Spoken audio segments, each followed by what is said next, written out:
Hey guys, I'm SKV and you're watching SKV Plays On, and welcome to Dauntless. If you like this video, please do give it a thumbs up, and if you like it a bit more, please do subscribe to my channel. And without further ado, let me get straight to the point. This is a sword build video. I'm just gonna show you 4 current sword builds I have. They're not different in, well, they're not too different. Most of them are same itself, just a cell here and there might have changed in the build, but basically the 4 elemental weapons I'm using for the sword and the build I'm using is pretty much the same. Starting off with the Radiant, I have the Chronovore sword, which has galvanized and tough cell on it. The specials I'm using and the mods I'm using are gonna be the same, Avenging Overdrive and Dynamic Blade Core for all the other swords as well. The weapon bond I'm using for the Chronovore sword is the Rezakiri sword bond, which gives me +3 cunning.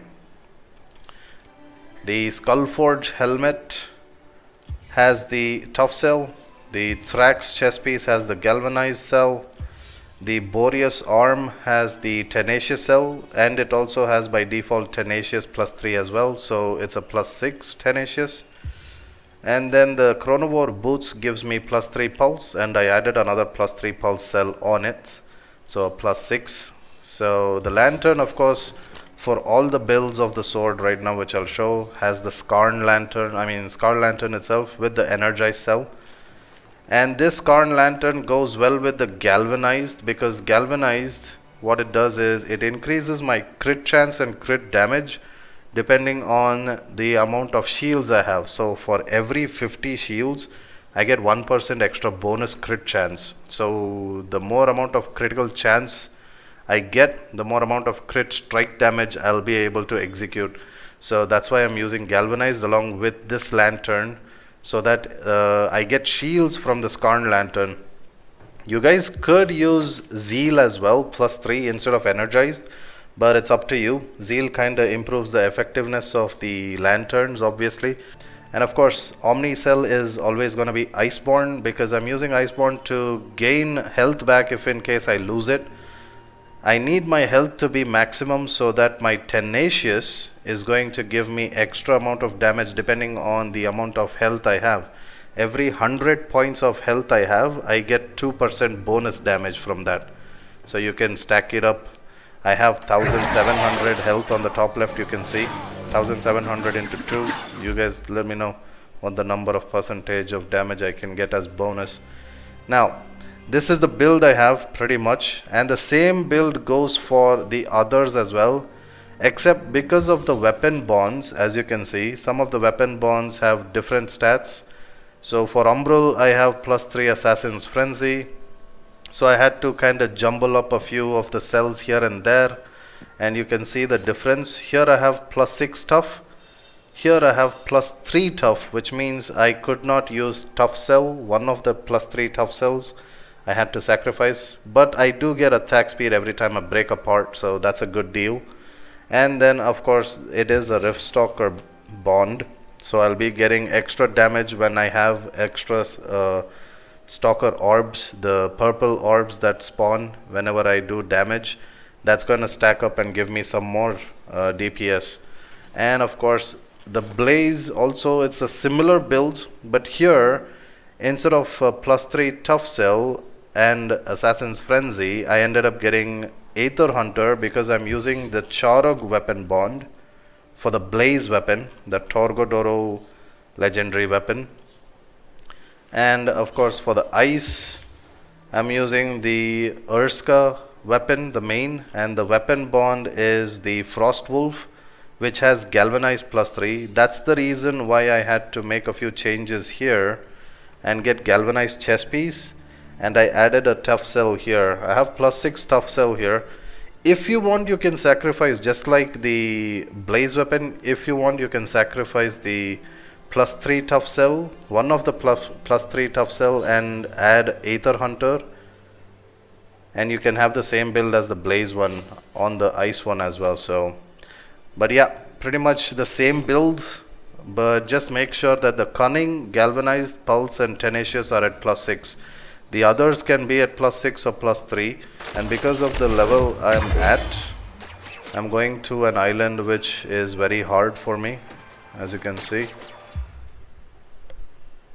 If I was at level 19 or 18, I would have gone to Blazeworks. That would have been a tougher island and you would have actually seen the potential of the sword build. I've already done the runs in Blazeworks. It works pretty good.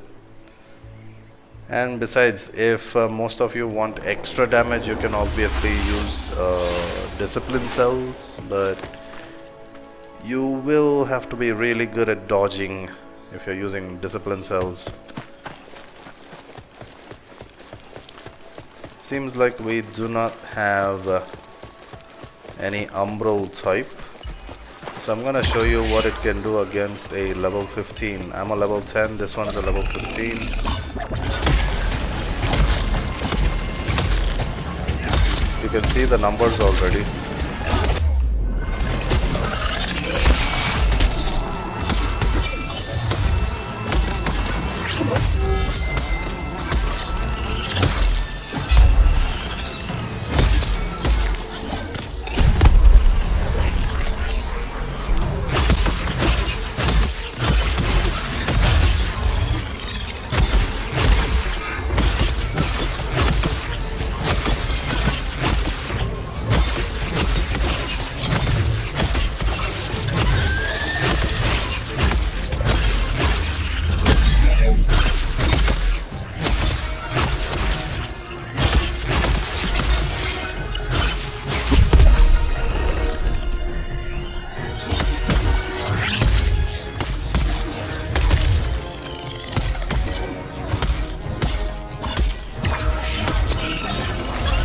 There you have it.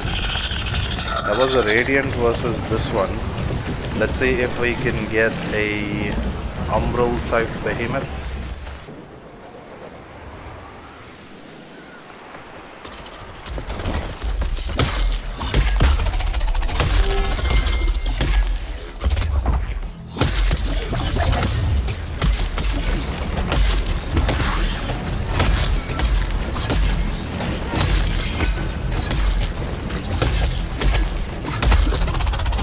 Like I said,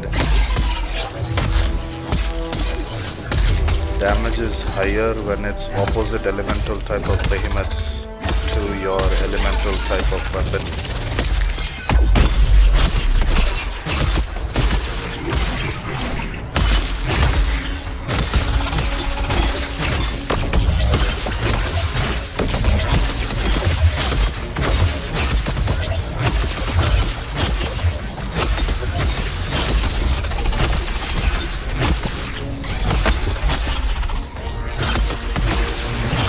There you go, done.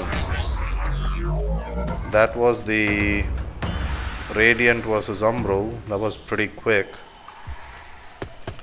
Right now I'm gonna use Ice Sword versus the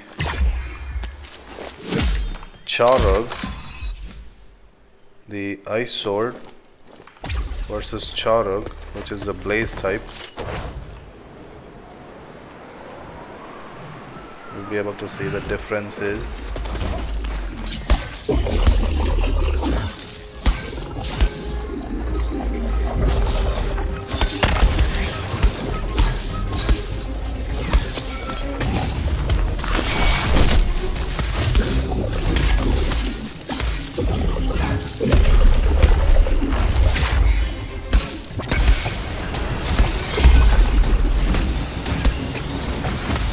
You can see how the stagger damage affects the behemoth very quickly.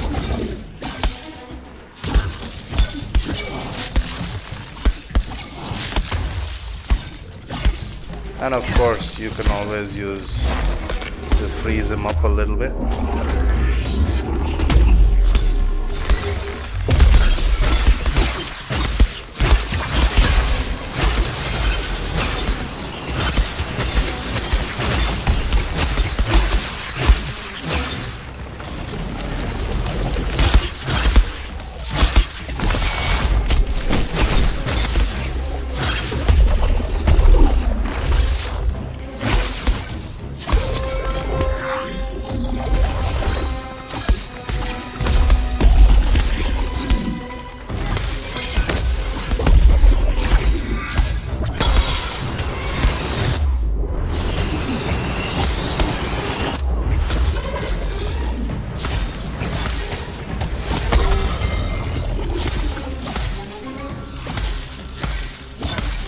And of course the Scorn Lantern does give health back once in a while. Works pretty well. Okay, right now I'm using an Umbral build against both Rezakiri and Koshai. This is my Umbral build, you already saw it in the beginning. And I'm going to be going up against a level 16 Koshai, and my sword is at level 11. And then I have to go up against a level 17 Rezakiri while I'm still at level 11.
That was against Koshai.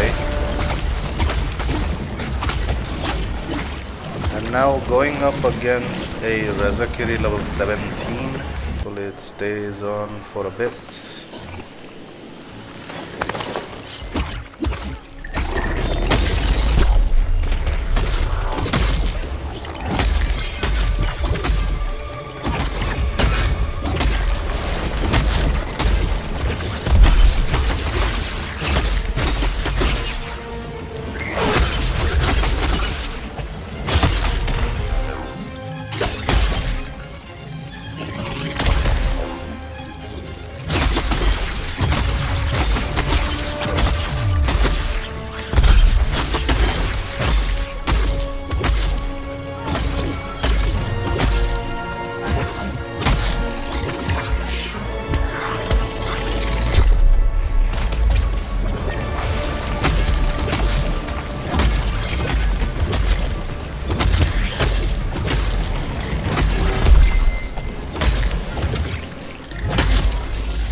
Much of my Avenging Overdrive either,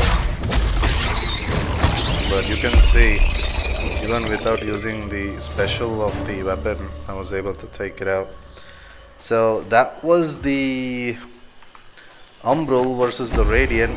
Now I'm going to use the Blaze versus the Koshai at level 17.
I tried something too overconfidently, didn't work out.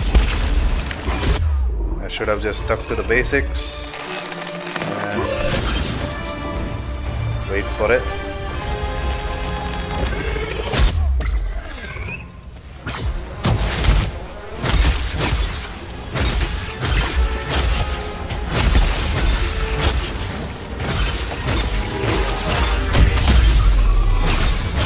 There we go.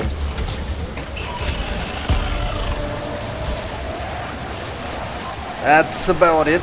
That's a little bit of gameplay, and again, same build for all four. You can actually change the weapon to the Malkarian sword and make it a shock type as well. It works really well with the shock as well.